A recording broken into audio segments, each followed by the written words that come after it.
What's going on, everyone? Badger here. Sure to like and sub, and let's get into this. Been a lot happening in the Star Trek realm, for better, I think, personally, and that's one. We got the finale of Lower Decks, in which, guess what? Now, not completely erased from canon, but certainly switched into a less important timeline. A little bit of contention here, but so far it seems to be that this is the case. And so if you didn't watch Lower Decks, in that finale, there are rifts. And you can see here it's described as the rifts are surrounded by a Schrodinger possibility field. The S field completely remaps matter into other possibilities from the multiverse. And it's the other possibilities in the multiverse that everyone focused on, and got a little bit of pushback. And we'll explain what that pushback was about, why they don't think this counts. But the end results are Star Trek Lower Decks is canon. The episode clearly states the prime timeline Klingons get remapped into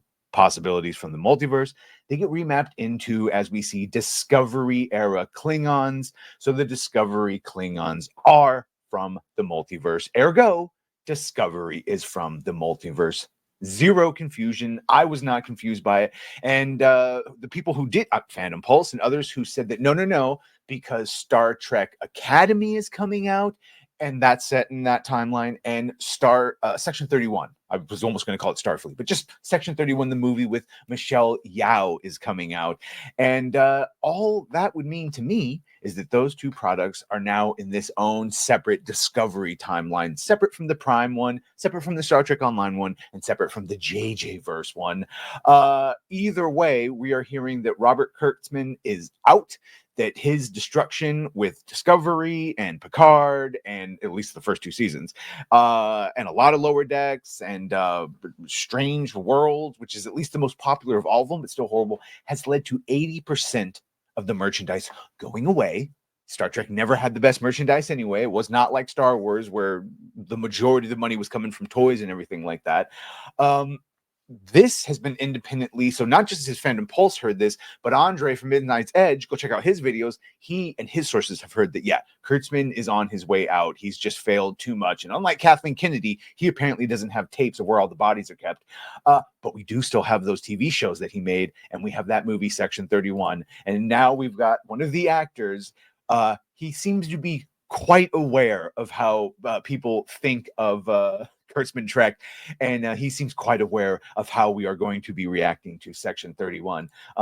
Obviously, the trailer got absolutely ratioed. You can see it had 2.2 million views, 3.5 likes, over 16,000 dislikes, 4.5 times dislike. No Star Trek in here whatsoever. And again, Michelle Yeoh's Philippa Georgiou isn't the actual Georgiou from the Discovery timeline. She's the one from the Terran Empire version of the Discovery verse, and she was literally the Empress of Terra, and she's a cannibal.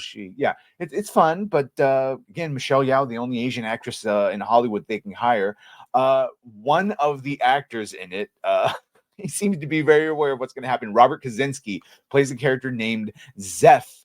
He's talking to Special Effects magazines, says he's pretty sure it's not going to resonate with fans. I'm terrified of how it's going to be received because it's not the Trek people want. And that right there, that sentence right there tells you all you need to know. It's not been the Trek people wanted for quite some time. He says, I play Zeph in Section 31, and I am entirely unfit for Starfleet, but I don't really make up my own mind. I just do whatever he tells me to do, whether it's good, bad, great, ugly, nice, it doesn't matter. I'll smash whatever he points at me. I'll break whatever he points at me. So, he's just, it's going to be a blunt instrument. But he knows it's not what the people want. His characterization of Zeph is a far cry from anything one might recognize as Starfleet. Yeah, of course, this is no Riker or anything like that. And he seems to know that, and he said as much. Kaczynski here saying, the Trek that people want, the Trek that we all want, is just 1,000 more episodes of The Next Generation. That is my favorite.